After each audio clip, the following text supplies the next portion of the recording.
নজিরবিহীন সাংবিধানিক সংকটে পশ্চিমবঙ্গের রাজনীতি। মুখ্যমন্ত্রী হিসেবে মমতা বন্দ্যোপাধ্যায়কে অব্যাহতি দিয়ে বিধানসভা ভেঙে দিয়েছে রাজ্যপাল।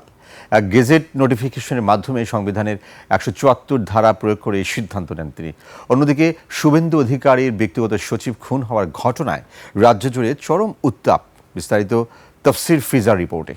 ৭২ ঘন্টা ময়েশ্চার লক সমৃদ্ধ লিলি বডি ওয়াশ শিয়া বাটারের গুডনেস স্কিন রিপেয়ার করে রাখে সফট ও গ্লোয়িং।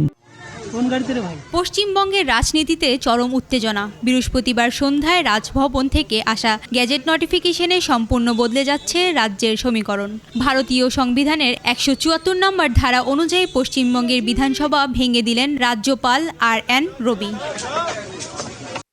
মুখ্যমন্ত্রী মমতা ব্যানার্জিকে ৭ মে বৃহস্পতিবারের মধ্যে রাজভবনে গিয়ে ইস্তফা দেওয়ার সময়সীমা দেওয়া হয়েছিল, কিন্তু তিনি পদত্যাগ করেননি। গত ৫ মে সাংবাদিক সম্মেলনে মমতা স্পষ্ট জানিয়েছিলেন তিনি নির্বাচনে হারেননি, তাই পদত্যাগের কোনো প্রশ্নই ওঠে না। মমতার এই হুঙ্কারের মাঝে কলকাতার ইন্ডিয়া জোটের অন্যতম নেতা অখিলেশ যাদব ঘোষণা করেন এই লড়াই জোট এক হয়ে লড়বে। বিশ্লেষকদের মতে একদিকে বিধানসভা ভঙ্গ এবং অন্যদিকে ইন্ডিয়া জোটের সক্রিয়তা, সব মিলিয়ে আগামী দিনে পশ্চিমবঙ্গের রাজপথে উত্তাপ ছড়াবে। অন্যদিকে বিজেপি নেতা শুভেন্দু অধিকারীর ব্যক্তিগত সহকারী খুন, সব মিলিয়ে পশ্চিমবঙ্গের রাজনৈতিক পরিস্থিতিতে এখন বিরাজ করছে চরম অস্থিরতা। তাফসির ফিজা, ডেস্ক রিপোর্ট, ২১ টেলিভিশন।